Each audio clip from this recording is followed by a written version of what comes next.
Welcome to Second Take, the show that focuses on the issues behind the news. Mining Weekly editor Martin Creamer joins me today to unpack the latest news in the mining industry. Welcome, Martin. Thanks, Ashley. Now, can you tell us about Barrick's MoU with Zambia to boost mining and exploration? This is fantastic for Zambia because we know that when Barrick moves in, they turn things around. We've seen that with Lumwana, the copper mine that they have been working on there. I mean, it's really doing well. And not only that, but it's given a big life extension now with the Super Pit project. And that's relatively quick. So, Dr. Mark Bristow, South African born, he's brilliant in running these mines. And I think Zambia is going to benefit from this. We know that he helped Mali unbelievably, but the government of Mali doesn't realize how much he can really give them.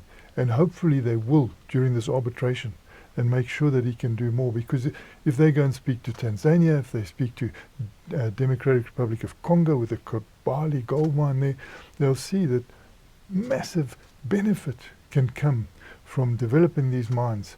If things not related to mining develop, and some of the talent, that's being developed is spreading all around the world. It's coming through, from places like Mali, where those people that have been developed by Barrick, previously Randgold Resources, or even in the United States, helping.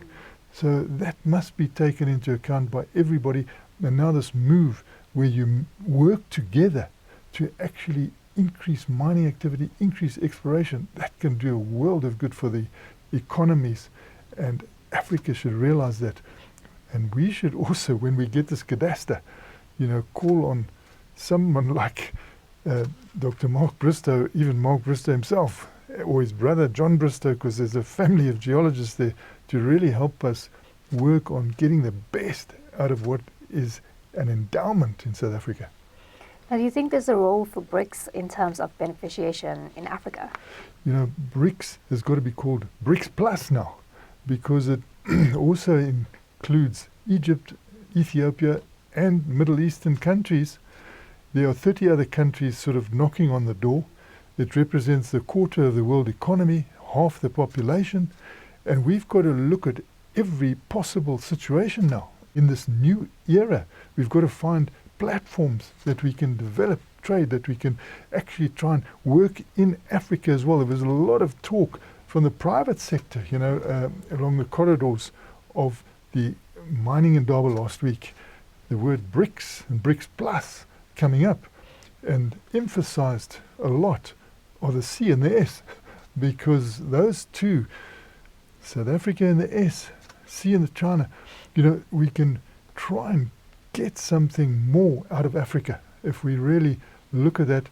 And the continent needs it at the moment. It's so well endowed. We've got so much experience. The sort of sense at the Indaba was that private sector involvement should become greater. People looking at the Johannesburg Stock Exchange. I mean, what should the Johannesburg Stock Exchange's involvement be in our new era? I think decades ago, they were saying what is developed in the Democratic Republic of Congo, it should be listed in Johannesburg. We can be part of those developments. I mean, it's hardly a couple of hours flight away. There's so much to do there in the field of copper and cobalt, which are such important metals at the moment. One hopes that BRICS Plus will be a plus for us in the future. And finally, tell us about the big aluminium producer in KwaZulu-Natal that is planning to go green to attract higher prices globally. Hillside Aluminium, it is a magnificent asset. It's the biggest aluminium smelter in the Southern Hemisphere. It gets its bauxite from Australia, so we've got a great link there.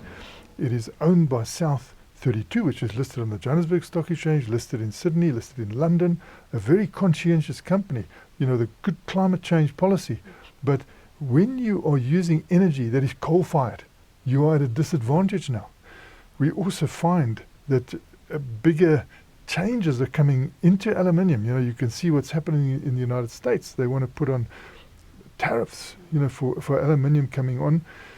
I think that we are unlikely at Hillside to be hugely affected by that.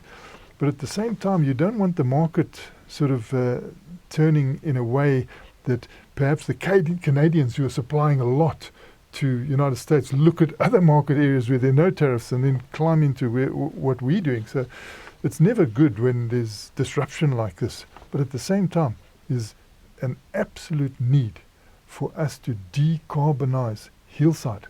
And it is wonderful the way South 32 is working on this, our Hillside is working on this, trying to look at every possible avenue to make sure that it's competitive, that they move in competitively, speaking to Eskom even about like the nuclear portion of what we generate at Kuberg, how it can be drawn in, and even doing more renewable energy, wind and sun projects with Eskom, and doing a lot of its own projects.